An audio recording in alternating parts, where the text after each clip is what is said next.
नमस्कार। यहाँ उपस्थित सभी साहित्यकारों का वंदन अभिनंदन। मैं आशा जाकर, सेवानिवृत्त शिक्षिका, saint Paul higher secondary school Indore. मैंने वहाँ हिंदी अध्यापिका के रूप में 28 वर्ष अध्यापन किया और 2012 में मैं वहाँ से सेवानिवृत्त हुई हूँ। मैंने BA B.Ed आगरा विश्वविद्यालय से किया है और MA देवी अहिल्या विश्वविद्यालय से किया है। मेरी 5 पुस्तकों का प्रकाशन हुआ है।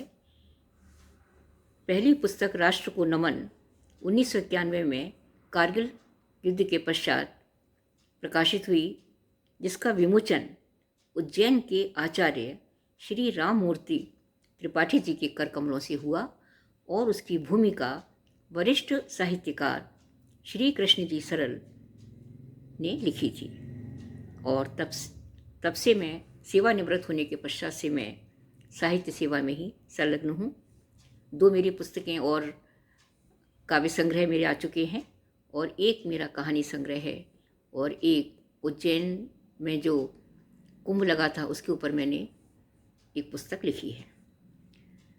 आदरणीय मीनू पांडे जी की मैं बहुत बहुत आभारी हूँ कि उन्होंने आरण्य साहित्य वारिधि समूह प्रारंभ करके बहुत सी लेखिकाओं और कवियत्रियों को अपनी रचनाएं प्रस्तुत करने के लिए एक स्वर्णिम अवसर दिया है। और आज मैं भी इसी समूह पर, आरण्य साहित्य वारिधि समूह पर, अपनी लघु कथा का वाचन कर रही हूँ। मेरी पहली लघु कथा है झूठा आडंबर, जो आज के बुजुर्ग लोगों की समस्या के ऊपर आधारित है। अजी सुनिए। मम्मी की फ़ोटो बड़ी करवा दीजिए, मुझे ड्राइंग रूम में लगाना है। और हाँ, चंदन की एक बड़ी सी माला भी ले आना। हाँ हाँ करवा दूंगा, कहकर दिलीप सीढ़ियाँ उतरने लगा और सोचने लगा, माँ जब तक जीवित रही तब तक इसने माँ के साथ कभी ढंग से बात नहीं की और न माँ को कभी घर पर आने दिया। शादी होने के 1 साल बाद ही माँ से इसकी तू मैमे के कारण मुझे अलग होना पड़ा। बेटा होने पर माँ यहाँ आ भी गई, 1.25 महीने तक माँ यहाँ रही भी। फिर उसके बाद छोटी छोटी बातों पर मुझसे गुस्सा हो जाती। माँ को यह सब अच्छा नहीं लगता था और फिर माँ चली गई। उसके बाद 1-2 बार माँ विनेश को देखने आ गई। मेरे कहने पर यहाँ रुक भी गई तो फिर घर में हंगामा खड़ा कर देती। जरा सी बात पर गुस्सा हो जाती या फिर विनेश को डांटती। माँ बेचारी दुखी होकर फिर अपने घर चली जाती। फिर जब उनके विनेश को खिलाने की इच्छा होती तो मुझे फ़ोन करती और मैं विनेश को उनके पास 2-3 दिन के लिए छोड़कर आ जाता। विनेश जब 6 साल का हुआ तब माँ को कैंसर हो गया। माँ 3 साल तक इस भयंकर बीमारी से जूझती रही, लेकिन न ये खुद गई न इसने विनेश को जाने दिया। मैं अकेला ही माँ की सेवा करता रहा और माँ के जाने पर इसने 2 आंसू भी नहीं गिराए। और आज सहेलियों के आने पर माँ की फ़ोटो पर माला चढ़ाना, वाह रे कैसा है झूठा आडंबर। दूसरी लघु कथा है मेरी तेजाब पर रोक। यह भी जो आजकल लड़कियों पर लड़के तेजाब फेंक देते हैं, उस पर यह कहानी आधारित है।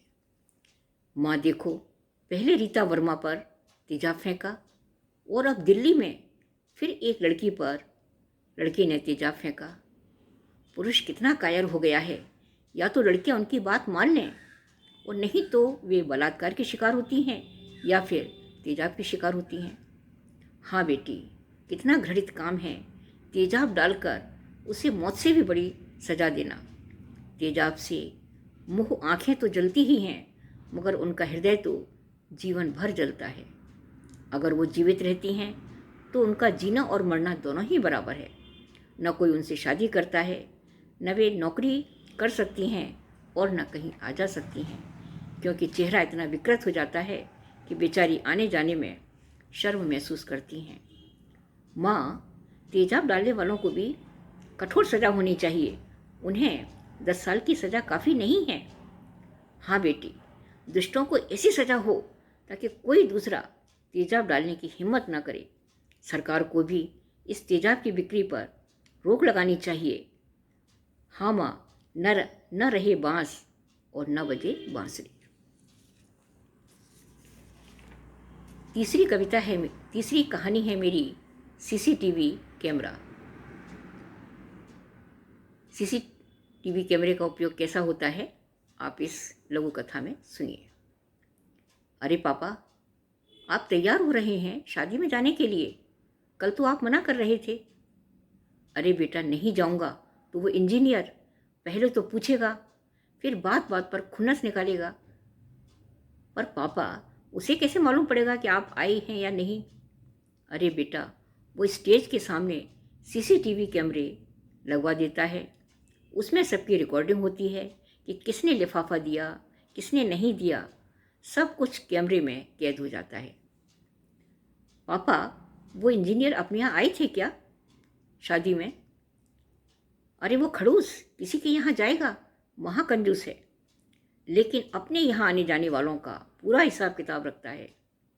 आखिर बॉस जो ठहरा, सब उससे चिढ़ते हैं, लेकिन अब बॉस है तो जाना ही पड़ेगा, चाहे अनचाहे लिफाफा देना ही पड़ेगा।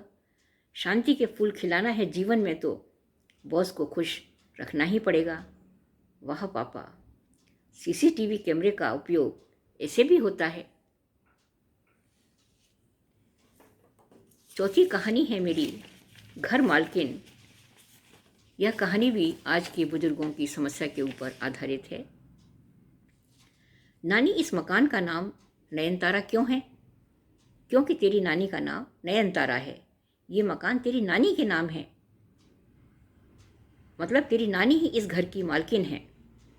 पर मामा जी, इतने बड़े मकान में नानी का तो एक भी कमरा नहीं है। अरे तेरी नानी पूरे घर की मालकिन है, जहाँ इनकी इच्छा हो बैठें सोएं, उनके लिए कोई रोक टोक थोड़े ही है। नयनतारा यह सुनकर सोचने लगी, हाँ, इस घर की मालकिन तो हूँ मैं, पर इस पूरे घर में मेरे लिए कोई ठौर नहीं, कोई जगह नहीं।